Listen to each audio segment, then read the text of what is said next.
May video dito si Inday Jenny na nag-experience nila sa Philippine Airlines flight galing Palawan to Manila.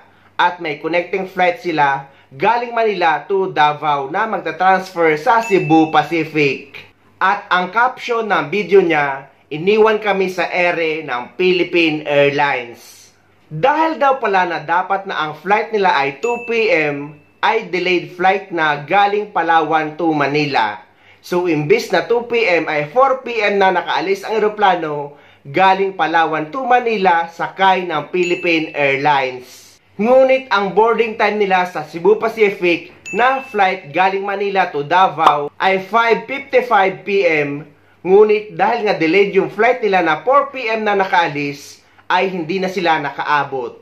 At pinangakuan sila ng Philippine Airlines na magsisend sa email nila ng Certificate of Delay para i-honor ito ng Cebu Pacific at pasakayin sila.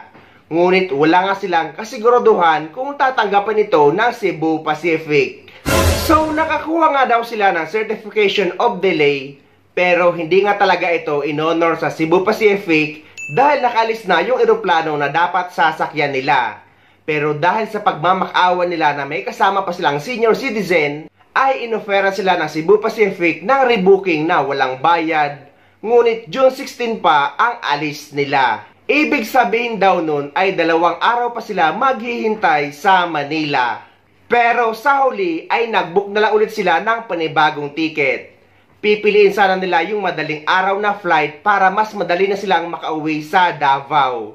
Ngunit aabutin daw ng 50,000 pesos ang babayaran. Kaya ang pinili nila is yung pang alas 8 na flight dahil makakales sila ng 10,000 pesos. Naging 39,000 pesos na lang yung binayaran nila imbis na 50,000 pesos kung flight na madaling araw ang kinuha nila. Uusapan natin kung anong nangyari sa amin pag uwi namin. Yung flight namin Palawan to Manila is 2 p.m. dapat. Pero dahil na-delay, naging 4 p.m. So alanganin na yung flight namin papuntang Manila, Davao kasi 5 p.m. yun. Kinausap namin yung mga staff doon sa palanasakyan namin. Sabi nila na mag-i-email daw sila ng Certificate of Delay para may presenta namin doon sa Cebu para makonsider bakit kami late. Pinanghahawakan namin is yung email from PAL para matanggap kami sa next flight namin. Yung boarding time namin Manila to Davao is 5:55. Pero tignan nyo yung oras, 5:49 na, maglalanding pa. Kaya ayan, kinakausap ng ate ko na sana magpa-assist kami na kami yung mauna sa pagbaba ng airplane para makahabol kami kahit papano sa next flight namin. Sabi naman nila na i-assist nila kami, pero ang nangyari, ito na. Excuse me po, ma'am. Pwede po na may connecting flight po kami. Sorry po. Ang nakakalungkot lang sa nangyaring ito ay may kasama kaming senior, which is yung mama ko. So takbuhan kami, kasama siya. At dahil nga sa delay na flight, marami talaga naapektuhan kasi may mga connecting flight. May nakausap kami na isang foreigner na sobrang frustrated kasi nga na late na siya. Where are you going? Up from here to Bangkok and from there to Zurich. Your flight also 2 p.m. Yeah, normally it was 2 p.m. Then I had enough time. Now I don't know how it's gonna be. Excuse me, sorry. Kung sakay, mag-iapong tagbas. At least mauna ta. Kabalo na sila. Grabe. First time to nangyari sa amin. Kinansel yung 2 p.m. namin ang flight. 4 p.m. yung flight namin galing Palawan to Manila. Yung flight namin Manila to Davao is 5:55. So late na. Ngayon is parang 6 na ata. So probably boarding na.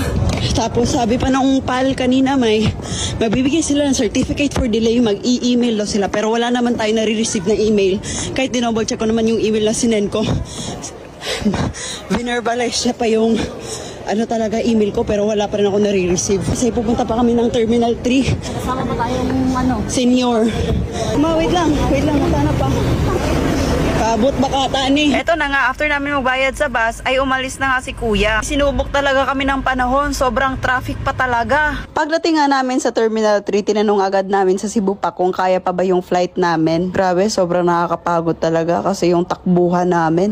Ayun na nga, 6:40 na ng gabi. Siguro nakalipad na talaga yung airplane na yon. Pati mo yung certification of delay? Hindi nga nila in-email eh. Yun nga yung isang problema namin.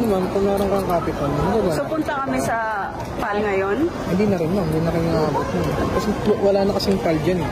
Eh wala na ba?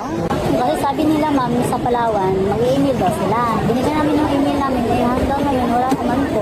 Sila po yung kausapin nyo doon, pinangakuan pala kayo na email nila kayo. Kaya alam ko, kung ano man po yung pinangako sa inyo, yun po yung panghawakan nyo. Pero yung sa amin kasi, wala na po yung flight. So yun nga mga pangga, dito na kami ngayon sa Terminal 3 and cancel na. Kailangan namin bumili ng panibagong ticket. Kasi nga kanina, sabi ng Philippine Airlines, so bibigay daw sila, magsisend daw sila ng email dun sa Certificate of Delay. Para papasukin tayo ng Cebu Pac. Kaso, hindi sila nag-send my kahit hanggang ngayon. Wala. So, wala ding magagawa yung Cebu Pac. At syempre, dito sa Terminal 3, wala na din yung PAL. So, kailangan pa natin pumunta ng Terminal 1. Pero wala pa rin assurance na magbibigay sila ng Certificate of Delay. So yun yung natin. Kailangan natin gawin. Punta muna balik sa Terminal 2 tapos kuha ng certificate. Pinakasad na part pa dito ay kung ginawa lang talaga ng PAL yung pag-send ng Certificate of Delay, hindi mangyayari to. Dire-diretso sana yung pagpunta namin doon sa airplane na para makabiyahe. So sa ngayon, hindi talaga namin alam kung ano yung mangyayari at kung ano pa yung pwede namin gawin. As of now, gusto lang namin puntahan yung office ng PAL para mag-complain sa nangyayari. So pumunta na nga kami sa sakayan ng airport bus. Kaso nga lang, matatagalan talaga kami kasi may scheduling din doon. So yung ginawa namin, lumabas kami, nagtry kami kung ano yung paraan na magagawa namin para mapabilis yung pagpunta namin sa Terminal 2. Pero pagdating namin dito, sobrang hirap din makasakay talaga. May mga nag-offer na single motor 500, yung iba taxi 600. Pero di kami tumuloy kasi hindi kami komportable. So yung ginawa namin, lumakad kami ng malayo para lumabas, bumalik na naman kami. Nakakapagod na. Ay, grabe talaga yung perwisyo na ginawa ng PAL ngayon sa amin ba.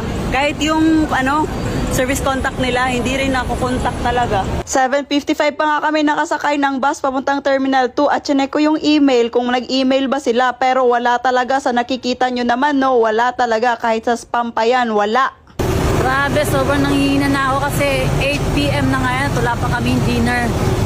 Masakit pa puson ko, masakit pa yung bewang ko, lahat na. Nahalo, masakit ulo. Tapos wala pang assurance kung bibigyan ba talaga kami ng certification of delay. So yun, try na lang natin ngayon. Nung nakakapunta nga kami sa office ng PAL, in-explain namin kung ano yung nangyayari. Tapos pinapunta kami sa transfer desk. Nung nakapunta na nga kami doon, nag-explain kami ulit kung ano yung nangyayari. Sabi naman, bibigyan kami ng certification of delay. Kaso nga lang, di pa rin kami sure kung i-honor ba yun ng Cebu Pac since nakaalis na yung aeroplano na sasakyan dapat namin. Kahit ganun pa man, hindi kami nawawalan ng pag-asa kasi naman sayang, di ba? Pero grabe, sobra oras talaga yung nilaan namin dito para sa certification of delay. Sabi, 8:34 na, hindi pa kami nakapag-dinner. Sobrang sakit na ng ulo ni Norm. May gutom, tsaka may din siya ngayon, may period. Yung balakang niya masakit, yung ulo, nagsama-sama na lahat. Nakagigil talaga yung PAL eh. Pinakuha pa kami ng certificate, useless pa rin naman. Hindi naman din ina-accommodate ng Cebu Pac din po for compliant na lang. Useless yung pagpunta natin dito. Yung pagod natin kakatakbo, yung mga pawis natin, kakaantay natin, yung time natin. Dapat ginagawa nila yan ng action, hindi yung ganyan. Yung nangyari kasi, after namin mabigyan ng certification of delay, pinapapunta ko yung ate ko doon sa Cebu Pac kasi nasa Terminal 2 siya. Tapos, sa balitaan namin, sabi sa kanya, hindi daw nila ino-honor yun. Kasi wala naman talaga daw silang kasalanan doon. Since pagpunta namin dito, sobra yung pasensya talaga namin na ma-explain sa kanila yung maayos yung sitwasyon namin at sana maintindihan nila kami. Pero this time, parang napuno na kami. Nagalit talaga ako at question ko sa kanila kung bakit ganun yung services nila. Na-explain ko rin sa kanila na may kasama kaming senior at na kailangan niya na ng insulin. So, yung nangyari ngayon dito is, yun nga, sa Cebu Pac na side, wala naman talaga silang kasalanan kasi on time naman talaga yung flight nila. Pero, yung nakuha namin na certificate of delay dito sa PAL is, present namin dun sa kanila at nagmakawa yung ate ko doon. Kinonsider naman nila. Kaso nga lang, yung flight na available is June 16 pa, which is sobrang layo na kasi magpa-flight pa din yung ate ko pabalik sa ibang bansa. Tapos yung mama ko, senior, wala nang insulin yung mama ko. Sabi dito sa PAL na makukonsider nila, mabibigyan nila kami ng flight ngayon or bukas ng umaga if hindi rebookable yung flight namin doon sa Cebu Pac. Kaso nga lang, rebookable siya at hindi naman natin kailangan magsinungaling, di ba? Kasi tinatawagan din nila doon. So, yung nang mangyayari nga, ever mag-go kami sa Cebu Pac na June 16, yung ipoprovide lang ng PAL is hotel ngayong gabi, isang gabi lang. Tapos, June 16 pa yung flight. Kahit sinabi na namin na medical, tapos may importante, parang hindi pa rin talaga siya nakukonsider. Check tayo ng flight ngayon na available sa Cebu Pac. Wala na talaga kasi June 16 na lang may available. Tapos dito sa PAL naman, meron mamayang madaling araw. Kaso 7,238 pesos per head. Tapos 5 kami. So around 36,000 plus yun. Sobrang laking expense yun para sa amin. Hindi na expense, stress din para sa atin. Oh, stress talaga. Galing Palawan, dahil pa tayo ng 6 hours sa puntang terminal, airport ng Palawan, Palawan to Manila, Manila to Davao sana. Tapos ngayon, hindi na, wala, yung flight sana natin, i-consider sana ng Cebu Pac kung nag-email lang yung PAL ng Certificate of Delay. Kaso nga lang, sobrang delay na din talaga na i-present to. Wala na, hindi na kami masisingit sa flight ng Cebu Pac kasi hindi na kami priority since singit nga siya, di ba? Paano yan? Kasalanan naman nila yan. Oo, sana man lang kahit ano no, flight na lang sa... Wala nga, kahit piso nga, wala nga, inaas lang pinupload eh. Hindi nga tayo makalis eh. Yun nga. Kaya naman natin bayaran. Oo. Kaso lang, yung danyos na ginawa nila sa atin, grabe. Hirap lang din talaga. If ever, wala kang alam sa mga ganito, tapos doon ka sa desk lang nila nagtanong, tapos sabihin, ay hindi na pwede, tapos hindi ka mabusisi ba magtanong, at hindi ka magmamakaawa, hindi ka din talaga i-accommodate ng iba. Yun na, accommodate ka nga, pero wala pa rin nangyayari. Wala namang nangyayari. So useless pa rin. Sayang yung oras natin dito, instead na nakabili tayo ng ticket kanina. Nasayang yung oras natin sa pag-aantay sa wala. Palawan pa lang, early na talaga tayo. Oo nga, early na talaga sa Palawan na airport. Flight natin na 2. Doon natin nalaman na 4 pala yung flight natin, move, may signal na tayo. Tapos, yun nga, sila yung nag-delay ng flight. Sana sila yung maghanap ng paraan na hindi magkaganito yung sitwasyon. Kahit ibang airline yun, dapat ano pa rin sila? Ganap pa rin sila ng paraan. Grabe yung Philippine Airline. Pagkatapos tayong minove yung flight natin, iniwan na lang tayo basta-basta sa ere. Ngayon mga pangga, hindi talaga kami nakauwi sa Davao City. Dapat kanina pa yung flight namin 6 p.m. So ngayon 10 p.m. na, so wala talaga. Useless yung kinuha namin certificate. Naglaan kami ng ilang oras dito para makuha lang. Kasi nagbabaka sakali kami na mabigyan. Na kahit half man lang sa flight natin ngayon yung mababayaran natin, pero wala talaga. Sinabi na natin, may kasama tayong senior. Sinabi na natin na kailangan ng insulin ng mama mo. Wala talaga.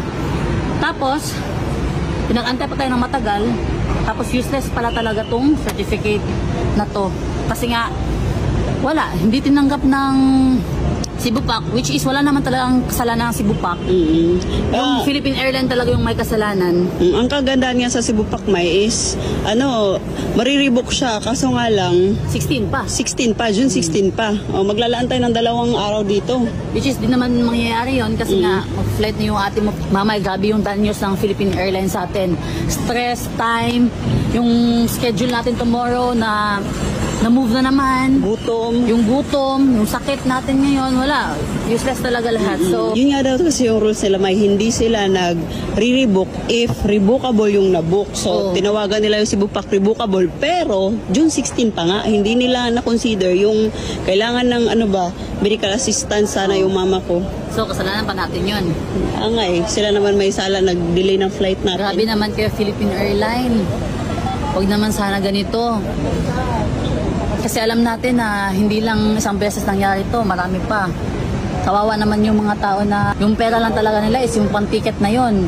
Tapos uuwi, tapos mangyayari sa kanila to sobrang kawawa naman. 9:50 ng gabi nung bumili kami ng pagkain para sana makakain na nga kasi sobrang gutom na namin. Kaso ako nagugutom ako pero di ko alam, wala akong gana at naiiyak na lang ako sa sitwasyon namin. Kasi na sobrang naaawa nga ako sa mama ko na di nakakapagpahinga ng maayos dahil nga sa mga nangyayari. At syempre nasasayangan sa pera kasi hindi naman yung sintabo lang yung gagastusin namin para sa sa next flight namin. Sana man lang ba may consideration yung PAL kasi nga sila naman yung may kasalanan. In the first place, kung nagbigay lang talaga sila ng certification of delay, makakapasok talaga kami dun sa Cebu pa. Kaso wala talaga eh. Around 12:42 AM, maraming nagreklamo na passenger sa PAL.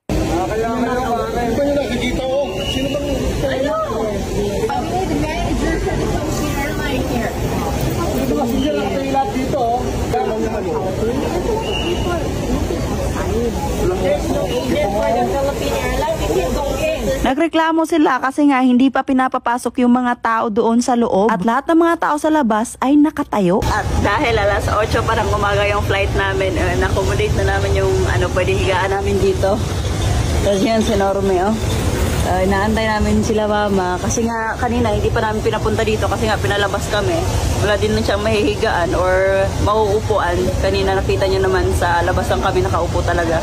So ngayon papunta na sila kasi na-open na, pinapunta na namin sila dito. Sobrang stress kami pero ini-enjoy na lang namin yung yung time na nandito kami.